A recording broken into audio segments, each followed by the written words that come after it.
Bueno, pues seguimos con la siguiente charla y en este caso tenemos a Javier Valenzuela, que viene de la Universidad de Murcia. Javier es profesor del Departamento de Filología Inglesa. Esta persona se habéis cambiado a estudios ingleses, de Filología Inglesa. Y, es conocido por trabajar en aspectos muy generales de la lingüística cognitiva, de la gramática de construcciones, y también en los últimos años se ha dedicado bastante a la validación psicolingüística de algunos principios de estos modelos teóricos. Cuando digo validación psicolingüística me refiero sobre todo a experimentación sobre aspectos muy conocidos que ya se han mencionado además en la charla anterior, pues de gramática de construcciones o de, por ejemplo, de lenguaje figurativo. También, y es un poco, yo creo que por los vídeos que hemos visto va a hablar un poquito también o va a enseñar algunos aspectos. En los últimos tiempos ha trabajado bastante sobre comunicación multimodal y sobre gestualidad. Y el trabajo con muchos datos, lo que aquí hemos llamado los macrodatos o el Big Data, que es el tema de la charla que nos va a ofrecer hoy. Así que yo dejo...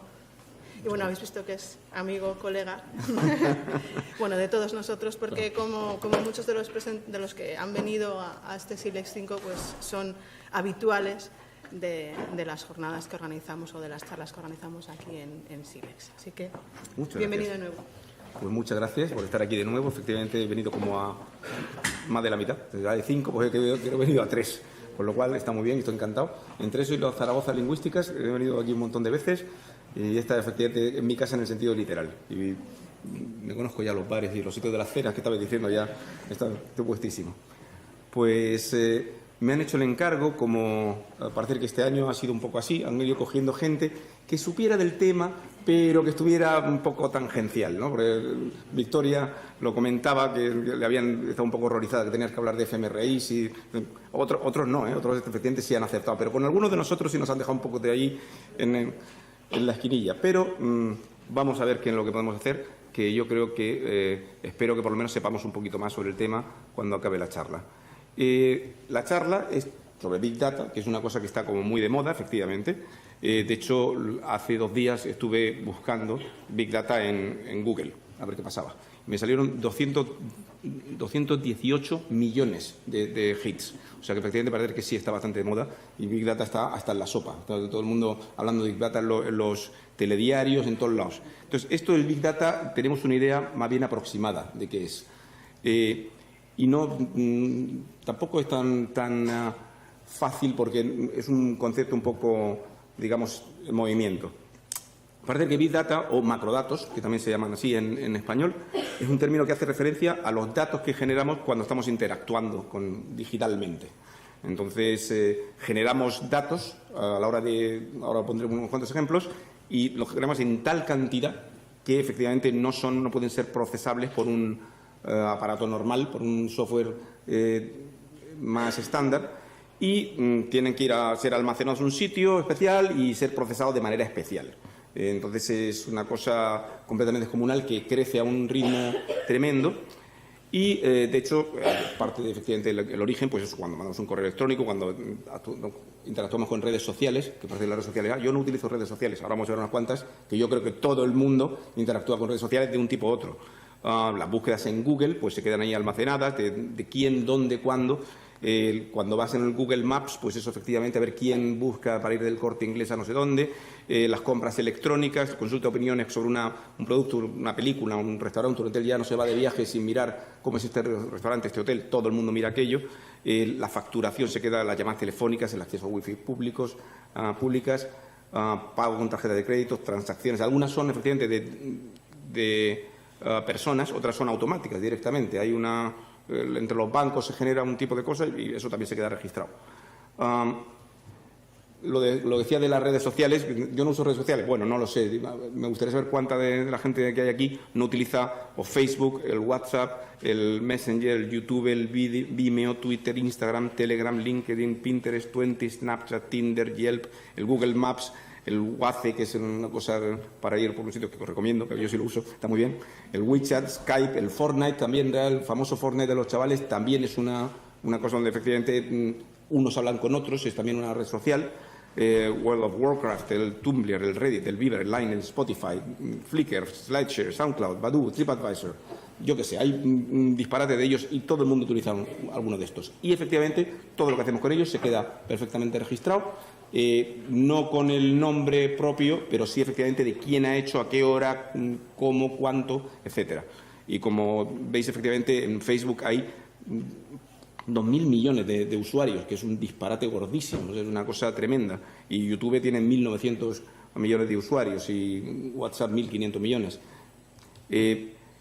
El Big Data, entonces, esto es todas estas cosas que vamos generando y la gente los va definiendo utilizando Vs. Por alguna razón se ha puesto de moda utilizar cuáles son las características del Big Data. Y entonces empezaron por 3, luego ya hay 5 y ya están igual a más o menos 5 más menos 2, porque una veces encuentras con 3, otras veces con 7. Pero vamos, de las cosas que lo caracterizan quizá más centralmente es el volumen de datos tan tremendo que generamos, la variedad de los datos que se van recopilando y también la velocidad a la que se van generando.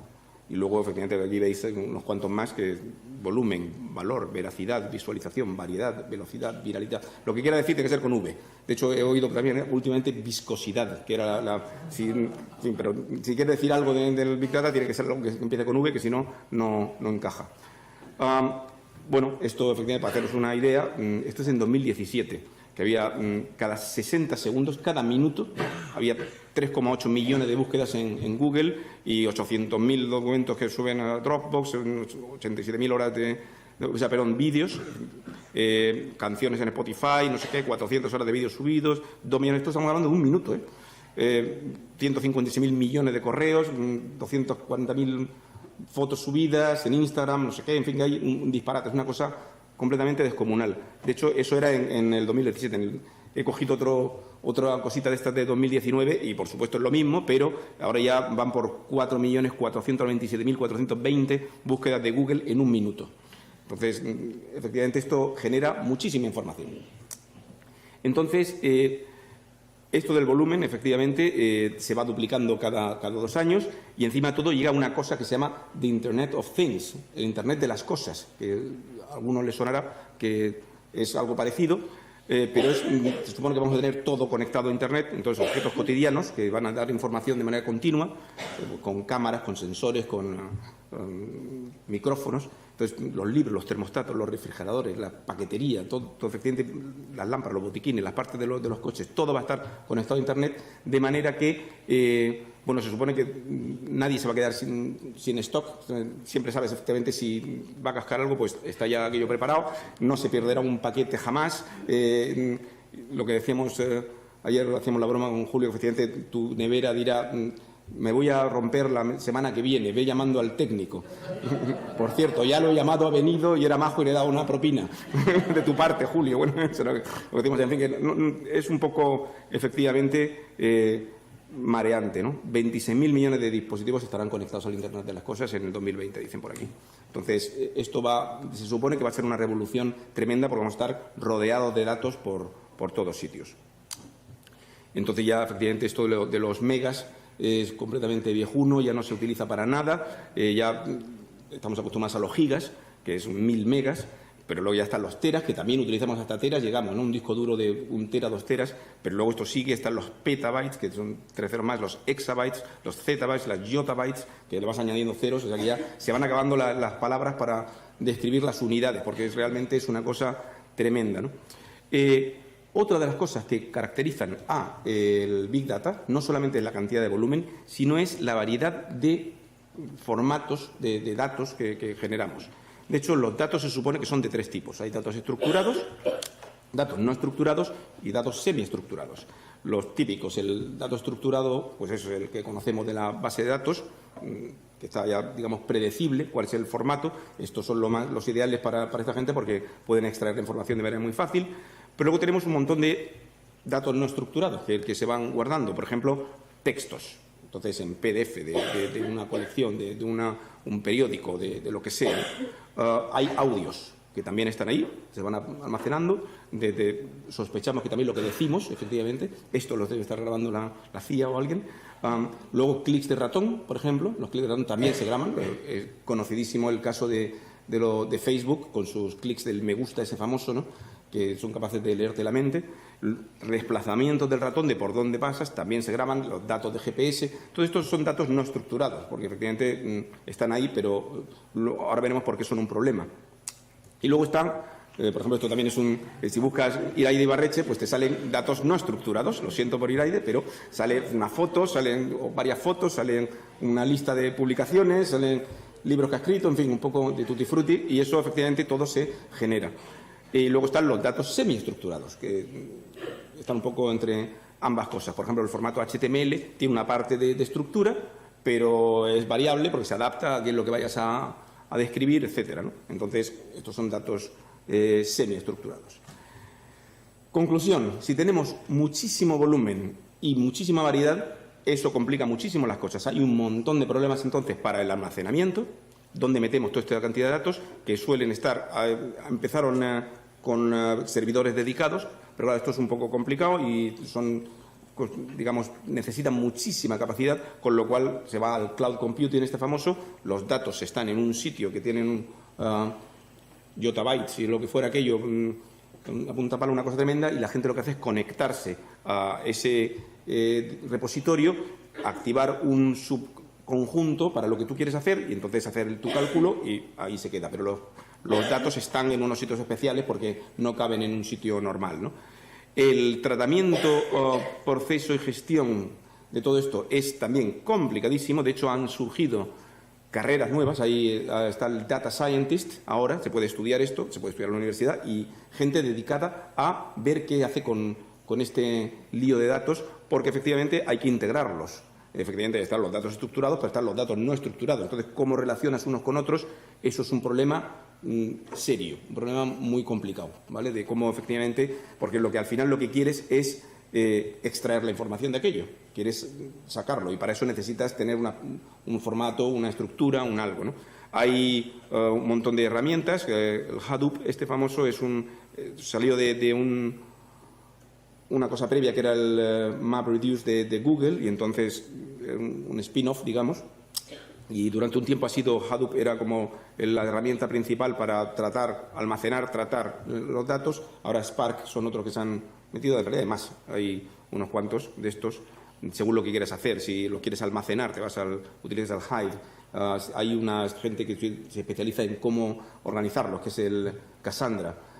Spark es el Real-Time Processing, porque la cosa es efectivamente que si tienes muchísimos datos, quieres extraer tu información en un tiempo finito, porque aquello hay tantos datos que puede estar toda la vida, y no se trata de esto, ¿no? En principio, hay muchas técnicas, efectivamente, para extraer la información de esta cantidad de datos. De todo vamos ahí. De hecho, hay como digo, una especie de subárea de gente que se dedica a desarrollar técnicas para extraer información de esta cantidad de datos. Algunas más o menos conocidas, como los análisis de regresión más o menos complicados. Está el análisis de sentimientos, sentiment analysis, que es una manera de extraer la emoción de los textos, de saber si efectivamente ha escrito una cosa y el programita te va diciendo si aparece mucho la palabra horrible, espantoso y para matarse, es decir, no le ha gustado la película. Y si le gusta estupendo, maravilloso y me encanta, eso quiere decir que sí le ha gustado el hotel o lo que sea. Entonces van recopilando cómo opina la gente sobre lo que sea, sobre una propuesta política, sobre lo que sea, pero de manera automática siempre, ¿no? Está el análisis de series temporales, que es para predecir qué va a pasar después. Está el A/B testing o split testing, la visualización de datos, algoritmos genéticos. Hay de todo. Hay, como digo, una familia de métodos ahora para extraer este tipo de cosas.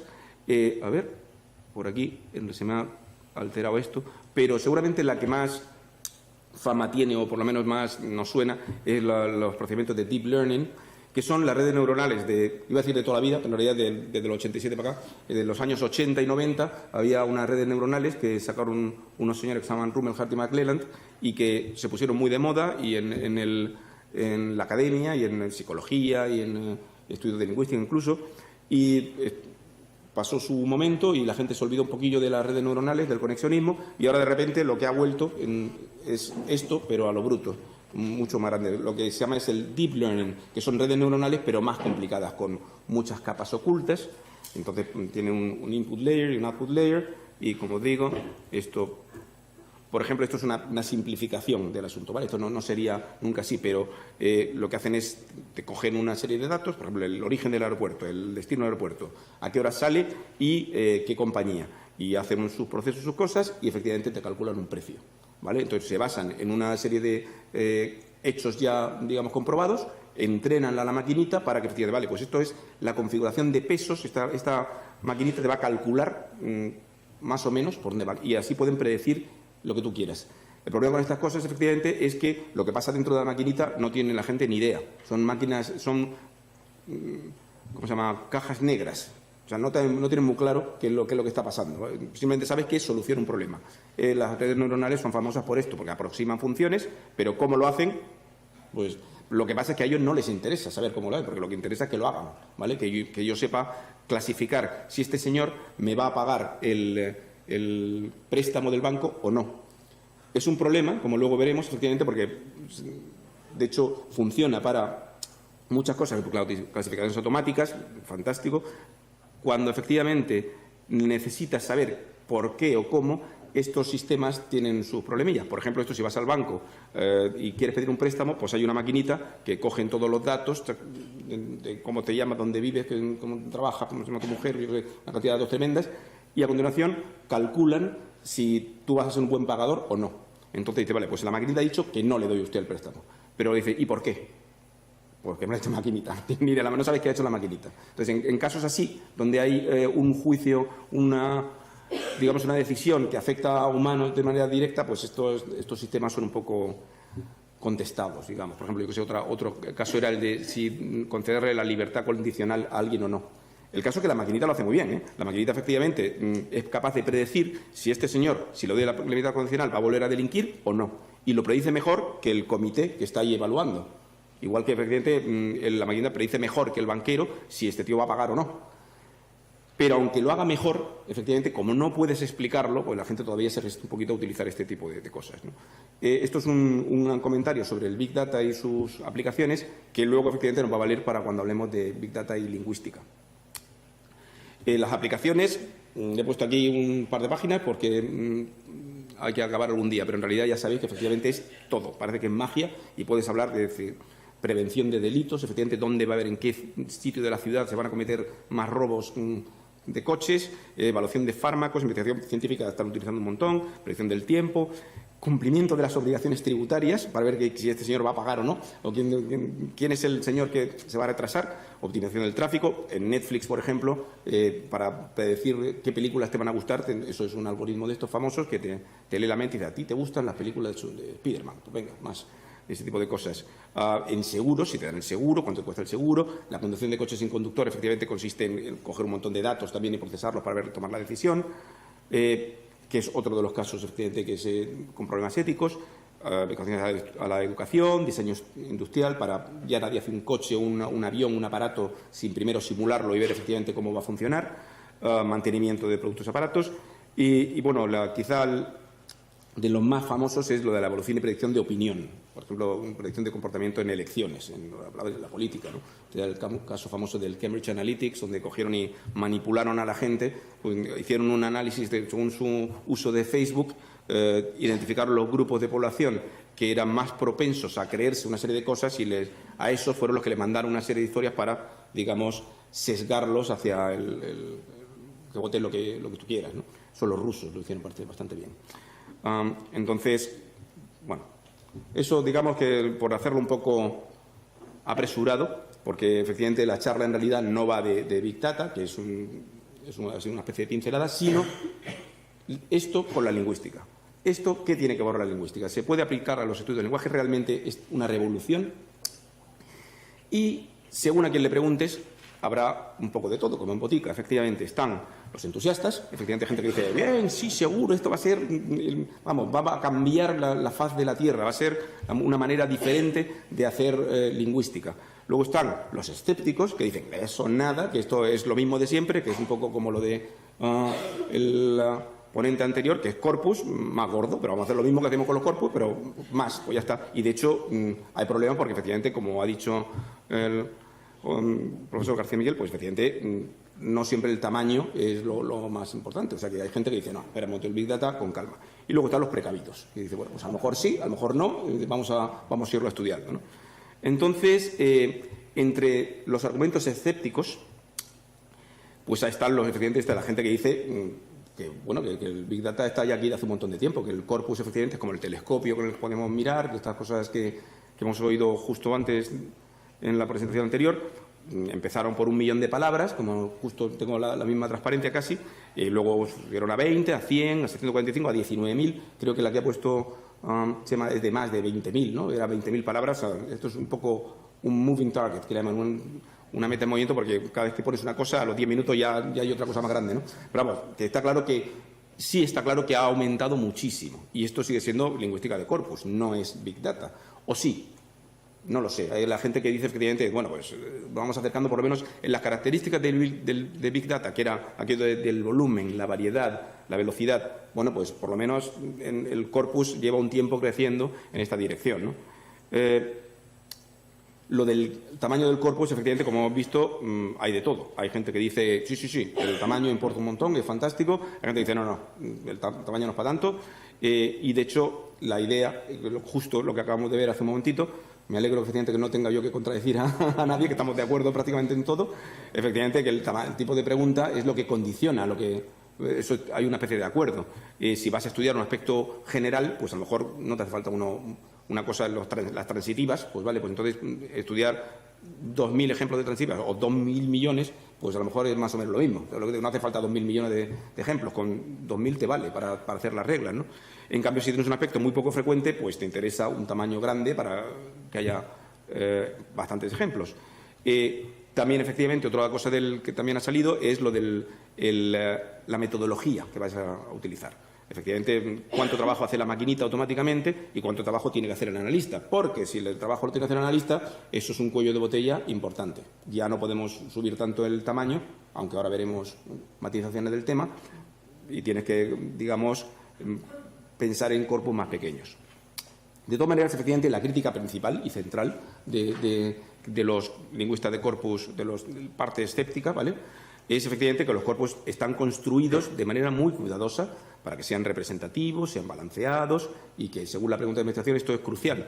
Entonces, si quieres describir cómo funciona el español y tienes un corpus en los que hay un 90% de textos científicos y un 10% de textos periodísticos, llegas a la conclusión de que la palabra mogollón no se utiliza en español. Vamos a ver, eso depende de lo que has hecho. Coge otro corpus y te sale que sí, ¿no? Entonces, efectivamente, dependiendo de lo que vayas a ver, tienes que hacerlo. Lo que pasa es que, efectivamente, es una cosa que lo hemos comentado de manera personal, pero no ha salido aquí, es que esto que un corpus sea representativo, balanceado, es más un desideratum, es una especie de idea, de cosa ideal, porque se hace un poco, por utilizar la palabra técnica que utilizaba Victoria, un poco ojímetro, ¿vale? Efectivamente, esto es la cosa, dice, bueno, esto yo creo una cosa que esté bien. Entonces, ¿cómo sabemos si esto está representativo o no?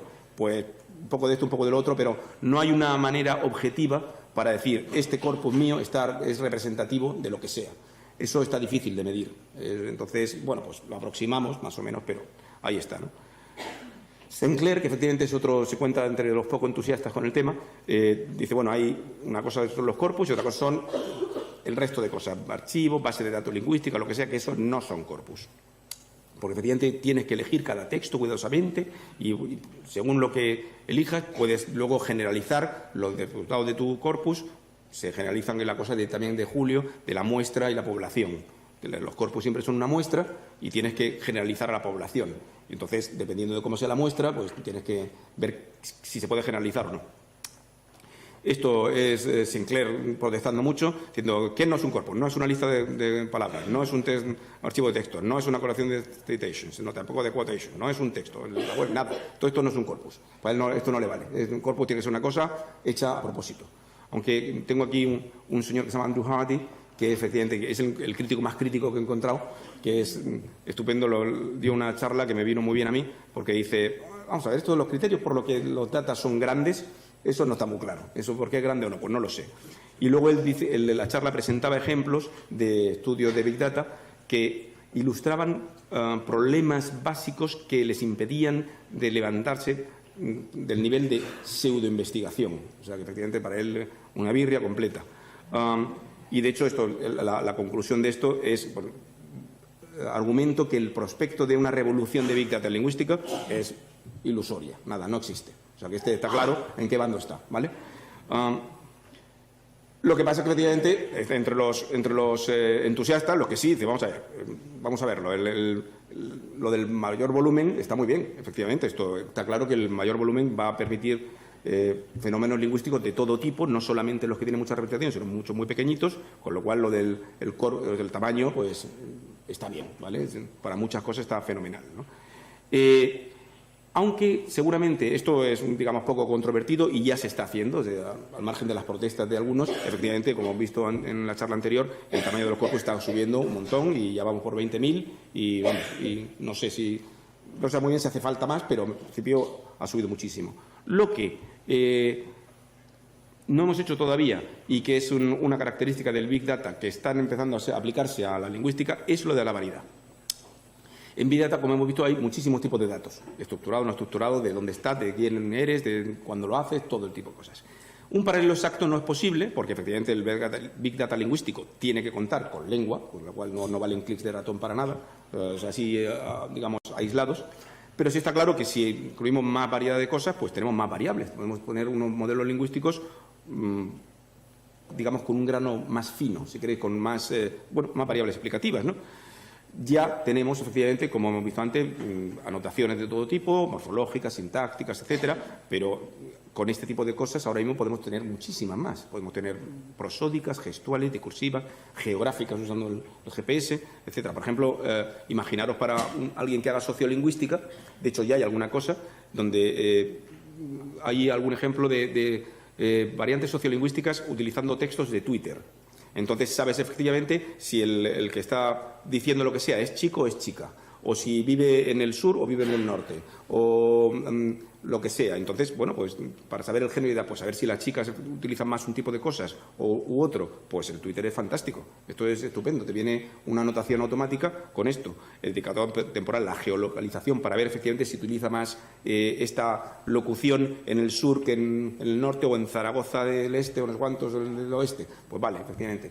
O la evolución de la palabra zasca, vale, pues cómo empezó y cuál fue su recorrido con cosas de Twitter. Bueno, pues tiene, efectivamente, digamos que no hay que ponerse muy misterioso para decir que esto puede dar mucha información, ¿no? Una cosa, efectivamente, que ya ha salido aquí, que ya se ha mencionado un par de veces, es que, efectivamente, hay una distinción en estudios de corpus y de este tipo de cosas entre lo que son los datos primarios, ¿vale? El texto en sí, o la voz, o lo que vayamos a almacenar. Están los metadatos. Los metadatos son datos que te ofrecen información sobre el tipo de captura de texto, de quién lo ha hecho, el género, por ejemplo, cuándo, quién, qué tipo, lo que sea, ¿no? Y estos son datos que se generan de manera automática. De hecho, en Big Data clásico, digamos, hay muchísimos metadatos. Y nosotros lo que intentamos en lingüística, tanto en corpus, en corpus, porque esto en realidad es digamos que es el Big Data en lingüística, es lingüística de corpus con lucecitas y farolillos y cosas, pero en realidad sigue siendo lo mismo, ¿no? Están los datos de anotación, efectivamente, los datos de anotación, que es una cosa que vamos a ver despacito, porque efectivamente son las anotaciones que añade el analista, de información morfosintáctica, semántica, gestual, prosódica, en la que te dé la gana, y efectivamente tiene una serie de problemas. Justo, efectivamente, también coincidimos en lo mismo, que obviamente siempre están coloreados, o por lo menos en una cantidad de casos muy amplio están coloreados por los supuestos teóricos. Si tienes que elegir si utilizas el sistema de dependencias o si utilizas el sistema sintáctico de no sé quién. Entonces, esto utiliza una serie de etiquetas de un tipo o de otro. Y en esas etiquetas hay ya un supuesto teórico que es inevitable. Entonces, no hay... se intenta distinguir entre etiquetas objetivas y subjetivas, o libres de teoría y cargadas de teoría. Pero eso es una cosa muy complicada y que al final todo tiene teoría por todos sitios. Entonces, Efectivamente, las etiquetas manuales, como tenemos el caso se llama, ha pasado 20 años con el ADS ahí dándole, efectivamente son laboriosas y tienen problemas de subjetividad algunas veces, hay que controlar mucho el acuerdo entre jueces, en fin, tienen bastante problemas. Y con lo cual, algunas veces lo que se espera es que el trabajo que te cuesta etiquetar aquello compense los resultados, que al final vayan a ser unos resultados que compense todo el trabajo que has metido. Lo que vamos a intentar en Big Data o en la gente que hace Big Data en lingüística es aproximarse un poquito a esto, a automatizar dentro de lo que cabe las anotaciones. Ahora veremos algunos casos. Uno de los sitios donde efectivamente se está investigando mucho esto, efectivamente, es la comunicación multimodal, porque, como ya es poco controvertido, la comunicación humana es multimodal, evolucionó el lenguaje en un intercambio entre dos personas que se miran cara a cara y que efectivamente no solamente emiten palabras, sino gesticulan y mueven la cara y mueven el cuerpo y hacen todo tipo de cosas. Y cuando, de hecho, estamos hablando con alguien, bueno, también ayer creo que era Nuria, el que ponía el vídeo aquel del efecto McGurk, donde la gente tú miras a los labios de la otra persona para ver si está diciendo pa, va o ga. O sea, que al nivel más básico del mundo, hasta reconocimiento de fonemas, del lenguaje multimodal. Si te ponen ves efectivamente visualmente que está haciendo un movimiento con el de labios y oyes otra cosa, hay un clash, hay un choque multimodal y aquello te cuesta más trabajo entenderlo. Eso es, digamos, el nivel más bajo del mundo, pero luego efectivamente el objetivo, claro, quizá esto sea también mi punto de vista, uno de los objetivos de estudiar el lenguaje es saber cómo nos comunicamos, saber qué demonios me está diciendo el señor de delante, cómo lo hace. Y para eso, muchas veces, efectivamente, tenemos que ir más allá de las palabras y de las construcciones. El objetivo final es recuperar la comunicación, la intención comunicativa del hablante, digamos. Y lo que tiene es una serie de pistas, ¿vale?, de sonidos, digamos, muecas de movimientos, y con todas esas pistas y el contexto tú intentas adivinar qué es lo que te quiere decir el otro, ¿vale? Pero es un problema complejo que se divide en muchos niveles y, bueno, pues para esto estamos con la cuestión de la lingüística multimodal. ¿Problemas que tiene esto? Pues teníamos aquí he puesto un ejemplo de un pequeño, vamos a poner he visto Baby, se me ha hecho el priming en lo de pequeño, pero vamos, esto en principio es un proyecto perfectamente digno, que es una versión de un proyecto más grande que se llama Case, que lo que han hecho ha sido coger 764 ejemplos de gente hablando por Skype. Entonces, gente hablando por Skype, y han empezado a transcribir de manera muy laboriosa pues el comportamiento no verbal. Entonces, el nodding, que es hacer así con la cabeza, o el waving, el hacer head shaking para decir no, las sonrisas, mirar, no sé qué, echarte para adelante, echarte para atrás, en fin, todo este tipo de cosas. Entonces, por ejemplo, han cogido risas y han hecho una categoría de 1, 2, 3, 4, 5, 6, 7, 8, 9, han establecido 9 categorías de risas.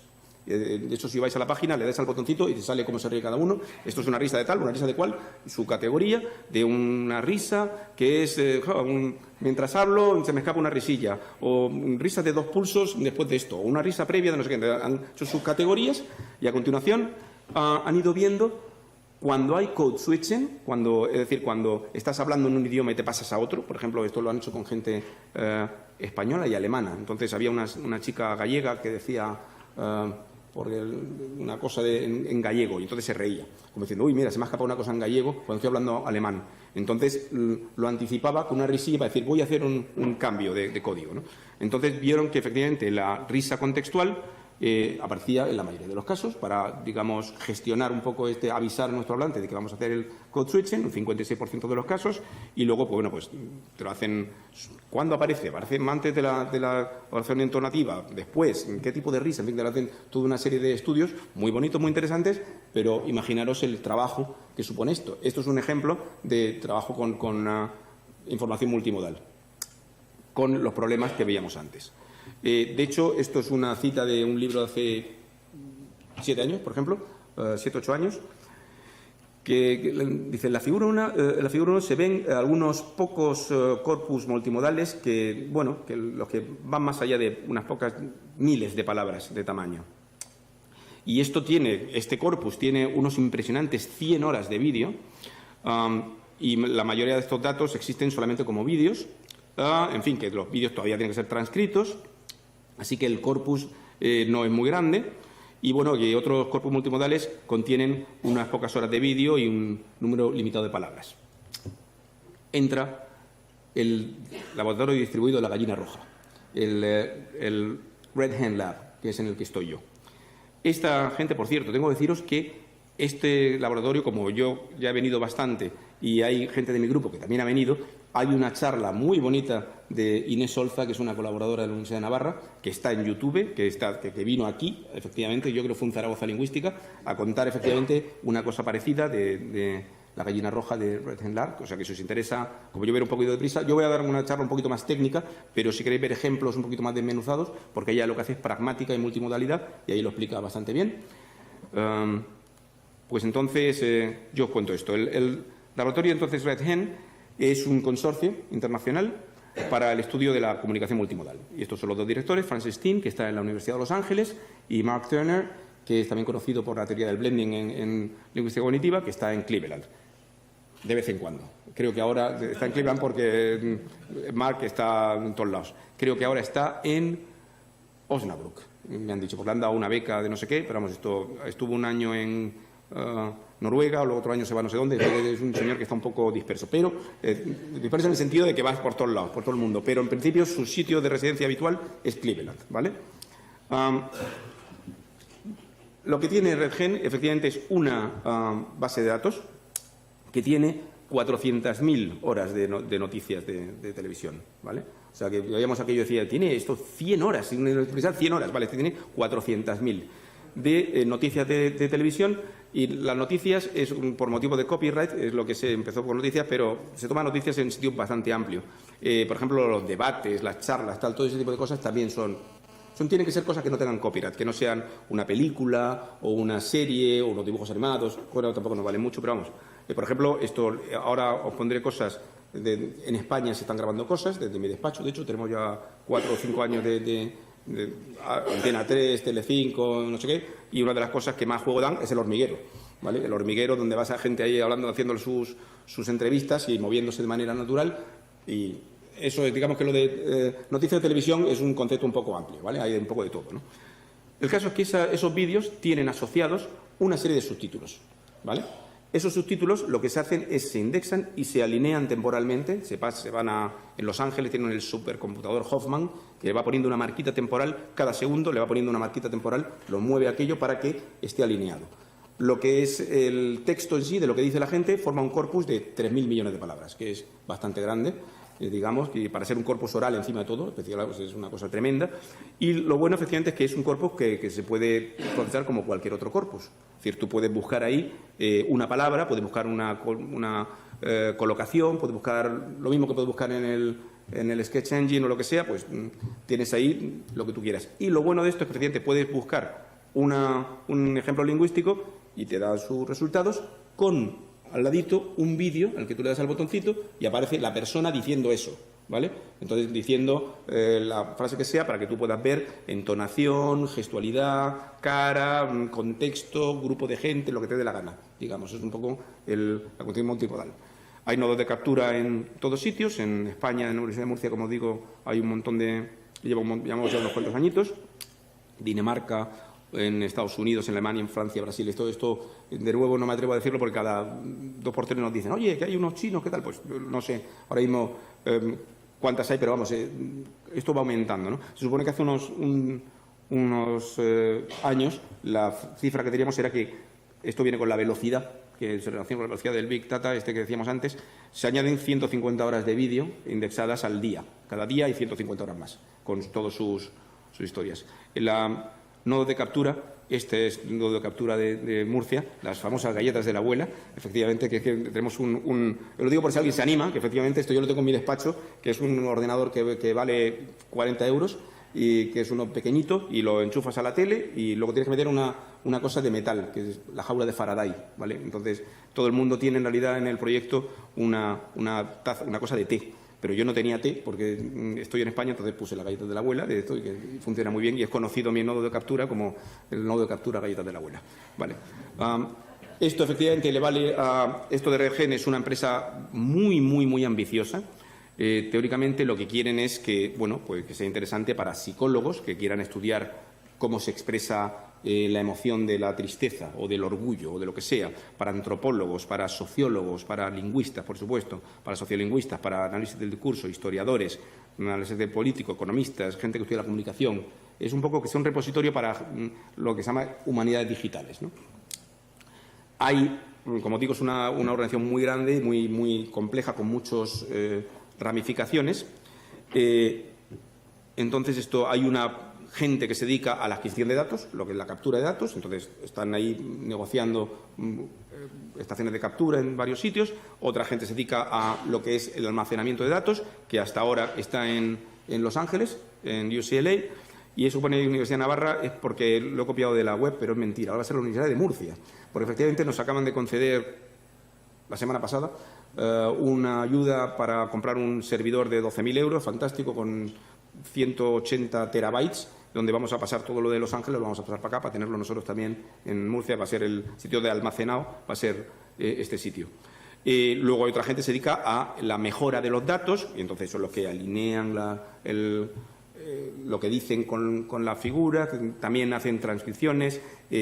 Muchas veces, si no hay, porque hay diferentes tipos de procedimientos, si no hay subtítulos, hay una maquinita que escucha lo que dice y te lo toma al dictado y entonces te lo va poniendo, un poco como el Dragon Dictate ese famoso, ¿no? Que ya sabe, bueno, en realidad esto ha mejorado muchísimo. Tú le hablas a la maquinita esta y te toma dictado, ¿no?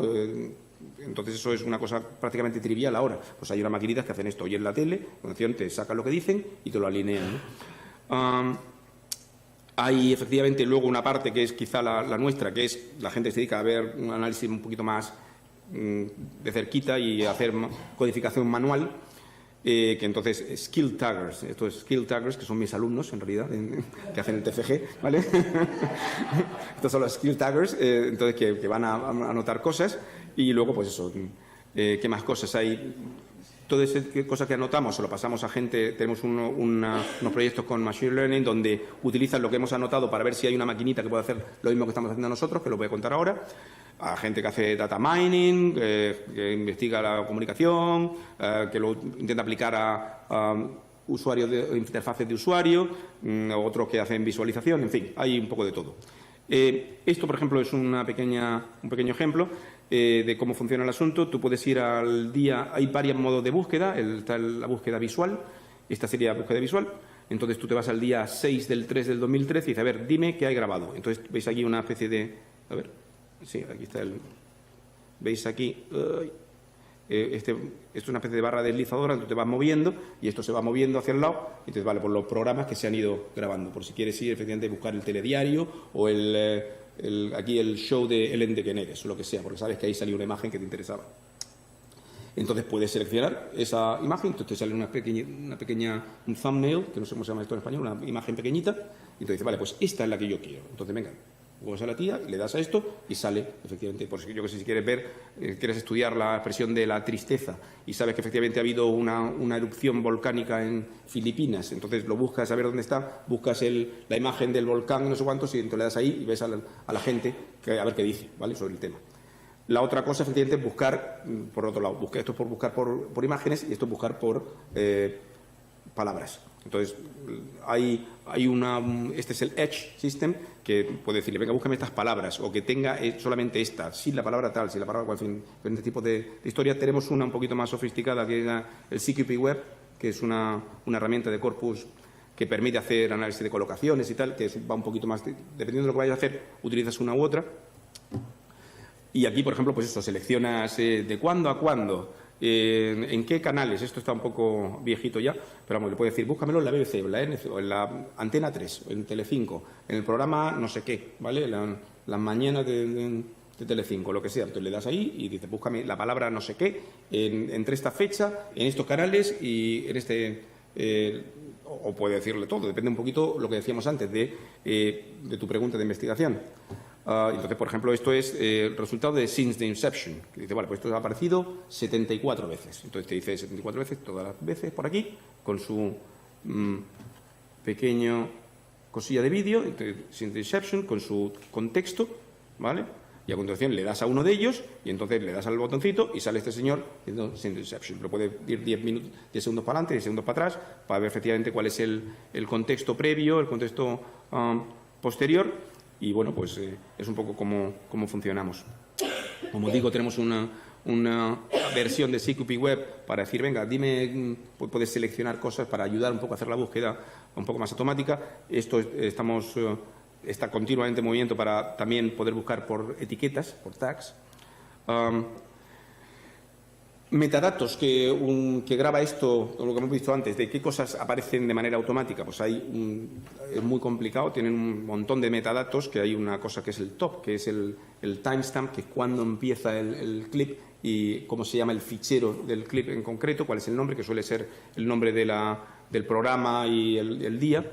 Si pertenece a la colección, un identificador ID para la colección, si es un episodio, cuál es el episodio, cuándo se adquirió, cuánto dura, cuál es el tamaño, si hay un evento, pues cuándo se titula, dónde está, el tipo de transcripción, porque como he dicho, algunos son automáticas, otras son generadas por ordenador, otras las hace un tío, entonces pues se pone ahí para decir, vale, dime el TTS1, TTS2, lo que sea, desde dónde se grabó, comentarios que puede poner la gente, el lenguaje en el que está, efectivamente, la página de teletexto, el header, que también da un montón de información, en fin, y a qué hora se puso, etcétera.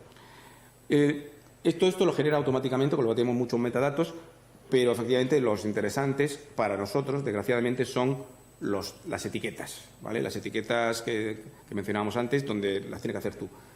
Entonces, hay un montón de ellas. Muchas de ellas, efectivamente, todo lo que sea, como llaman eso, off the shelf, ¿vale? Que le cojo del estante, ¿vale? Esas están todas. Cuando hay una cosa, un etiquetador de algo, se coge, se pone y se etiqueta todo. Por ejemplo, esto hay uno de FrameNet, de Linguistic Frames, pues se le ha pasado, que es lo de Fillmore, pues se le pasa aquello, entonces te anota todo aquello, te ponen unas etiquetitas de, si sabes lo de los frames, pues eso, esto ha sido un evento de venganza, este es el vengador y esto es el objeto de la venganza y esto ha sido el retribution, lo que sea, entonces te lo va etiquetando todo aquello. Puede ser de gestos, por ejemplo, de gesto 1, gesto 3, hay una cosa que se llama el Named Entity Recognition, que es el tipo de objeto de Stanford. De parte de oración, pues puede tener varias, puede tener con dependencia, de la de Stanford, de la de no sé qué, de alemanas, francesas, españolas. Por ejemplo, es una cosa que separa entre tipos separa los anuncios del programa, una historia dentro del programa, te va seccionando aquello para decir, dentro de aquello hemos cambiado, ¿vale? Entonces te lo va poniendo. Este es especial de anuncios, hay otro de historias. Efectivamente, hay algunos que etiquetan de manera con lo del sentiment detection, utilizamos varias cosas.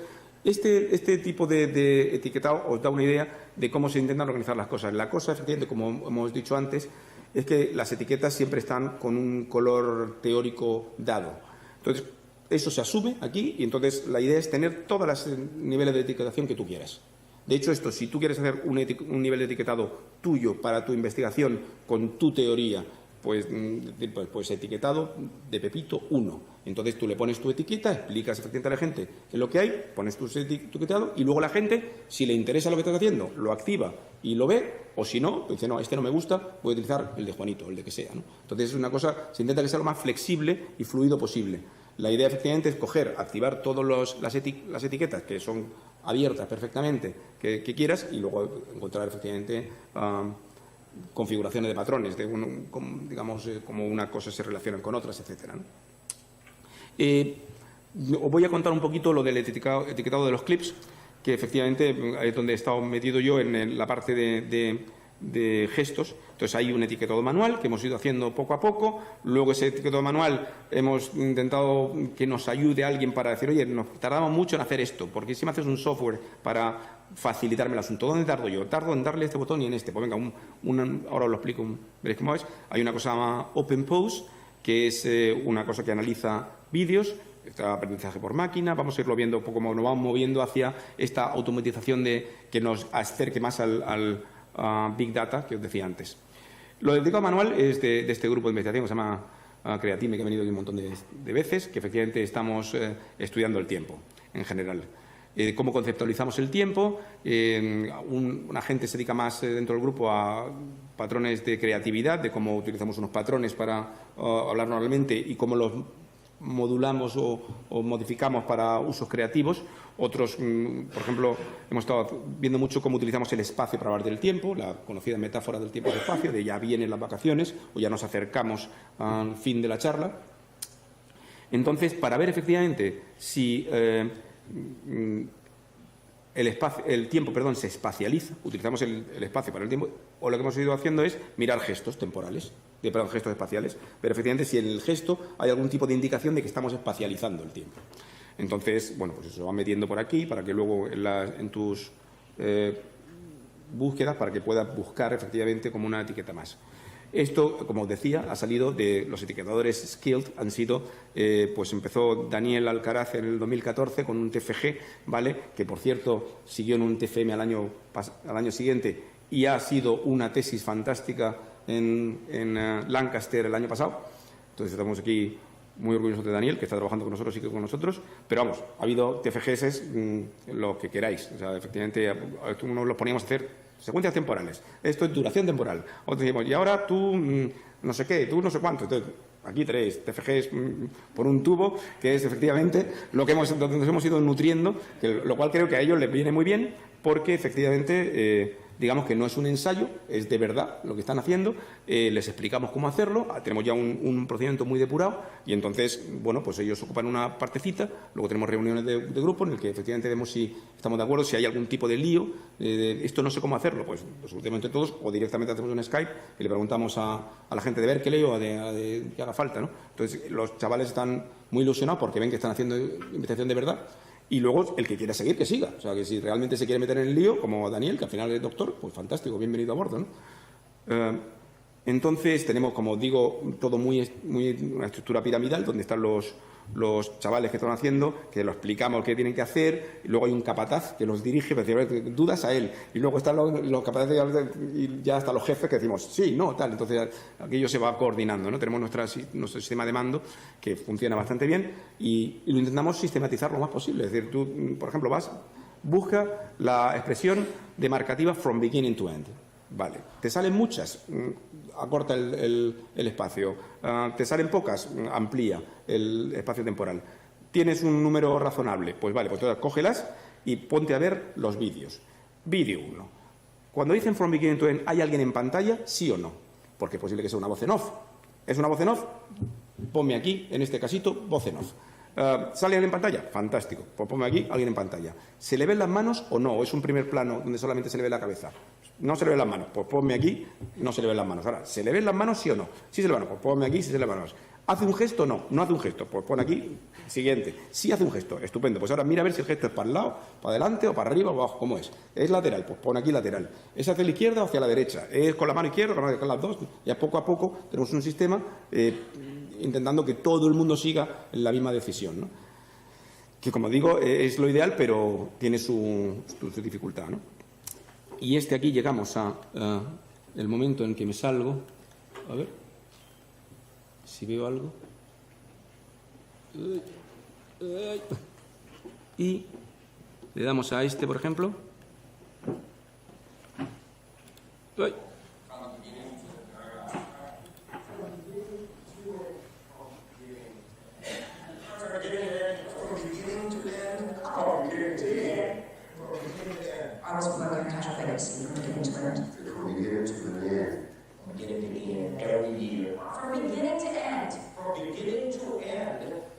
Respuestas. ¿Espacializamos el tiempo? Pues parte que sí, ¿vale? Efectivamente, cuando decimos from beginning to end, el beginning está en un lado y el end está en otro y la gente dice, vamos de aquí para allá. Entonces, este tipo de cosas es lo que hacemos. Aquí tenemos otro donde utilizan el eje sagital.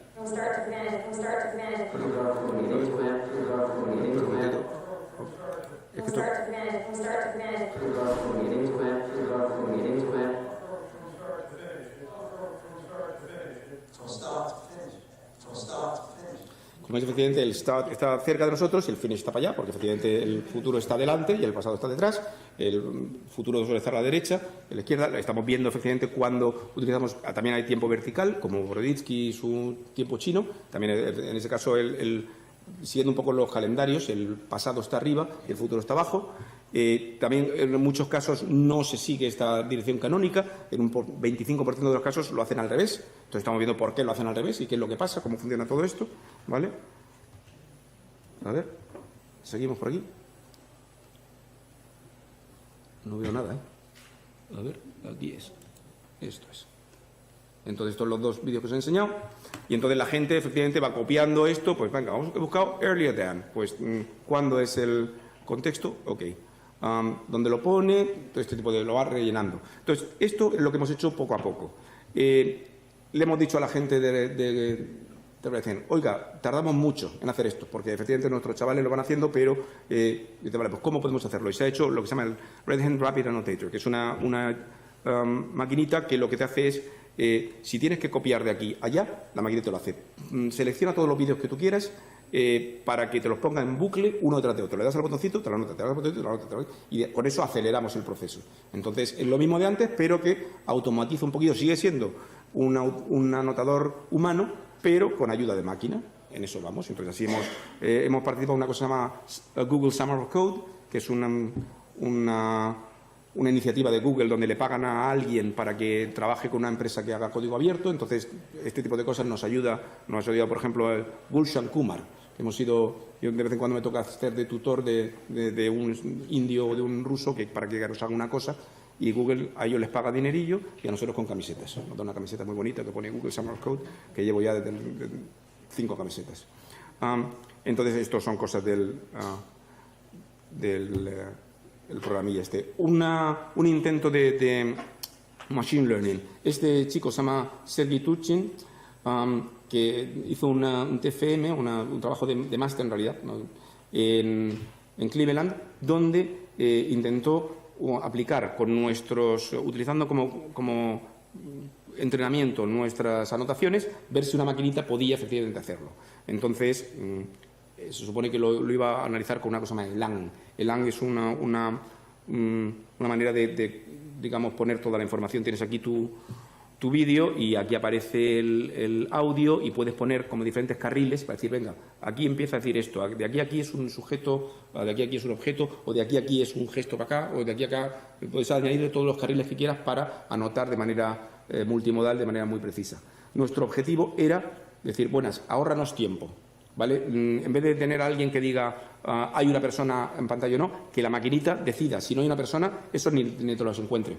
O si, por ejemplo, la persona está, pero no mueve los labios, no está hablando, tampoco me interesa, ¿vale? O si mueve una mano, este tipo de cosas. Entonces tenía su sistema, que lo doy muy rápido, pero este hacía efectivamente, detectaba la boca y veía si se movía o no, detectaba la mano, detectaba los hombros para ver si los movía, y efectivamente hicimos una serie de pilotillos para ver efectivamente si la información que nos daba este programita acelera el asunto. Efectivamente, la gente lo poníamos a etiquetar una cosa, rellenar el ELAN con aquello ya pre-rellenado y a otro de cero, y dice, oye, si hace falta corregir, corrige, por cierto, pero se tardaba la mitad de tiempo. Lo último que estamos haciendo es con el OpenPose, que es un sistema de estos como lo de Hollywood para que se mueva Gollum y para que se mueva King Kong, ¿vale? Que un señor te pone puntos por aquí y entonces hace así y hay una cosa que se mueve. Pues algo parecido con estos señores, que aparte están muy bien porque van a hablar en ruso, pero está muy bien porque parecen del Sálvame español. Ahora veréis.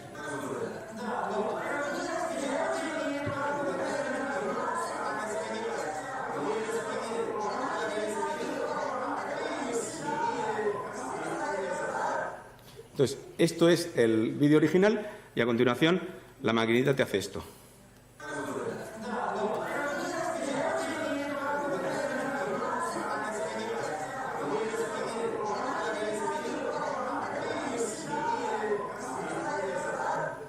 Como veis, efectivamente, de repente te analiza todo aquello y te hace mucho más fácil la identificación. Vamos camino de la anotación automática esta famosa, ¿no? Por lo menos de incrementar el número de etiquetas y aproximarnos un poquito al Big Data, ese famoso. Vamos a ir terminando. A ver,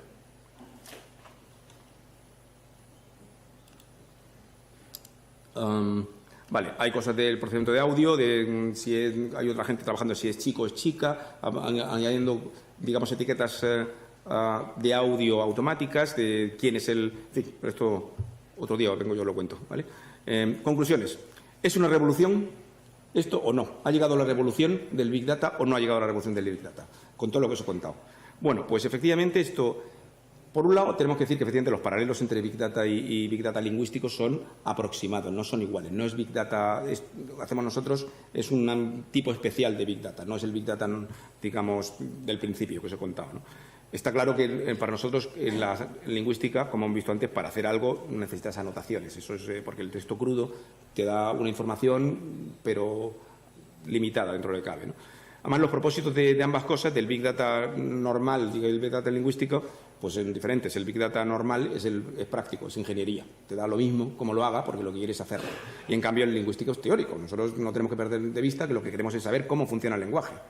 Entonces, nosotros las maquinitas estas de redes neuronales donde algo pasa, aquí ocurre un milagro aquí en medio y al final se sabe si sí o si no, eso no nos vale. ¿Vale? Entonces, las herramientas analíticas no pueden ser así, porque, digamos, no están en nuestro propósito. Necesitamos otro tipo de cosas donde sepamos cuál es el mecanismo, ¿no? En principio, yo creo que mi conclusión personal es que los Big Data para todo el mundo son bienvenidos, siempre que sea consciente del papel, de las ventajas y de los problemas, porque efectivamente, como todo, como hemos visto, la ventaja de una herramienta es el uso que le quieras dar. Hay una herramienta adecuada para una cosa y una herramienta adecuada para otra. Y está claro, yo sí creo que efectivamente los Big Data pueden ayudarnos, ese tipo de acercamientos, a desarrollar modelos más complejos del lenguaje, porque, bueno, tenemos más datos, tenemos más variables, tenemos más cosas, más riqueza y podemos elaborar. Nos pasa un poquito lo que veíamos antes con todo lo que hemos visto anteriormente, que necesitamos datos de muchos sitios para ir añadiendo cosas. Es otra fuente de información, con el resto de herramientas que hemos visto en este escenario, con los métodos conductuales, con el eye tracking, lo neurológico, de corpus, ¿no? Es la noción de evidencia convergente, esta famosa que tanto nos gusta a los de los científicos cognitivos, donde efectivamente lo que buscas es que todo el mundo colabore para mirar una cosa. Puedas combinar el RP con el fMRI, con datos de corpus pequeñitos, con Big Data, con lo que sea. Y ese es un poco el asunto. Muchísimas gracias.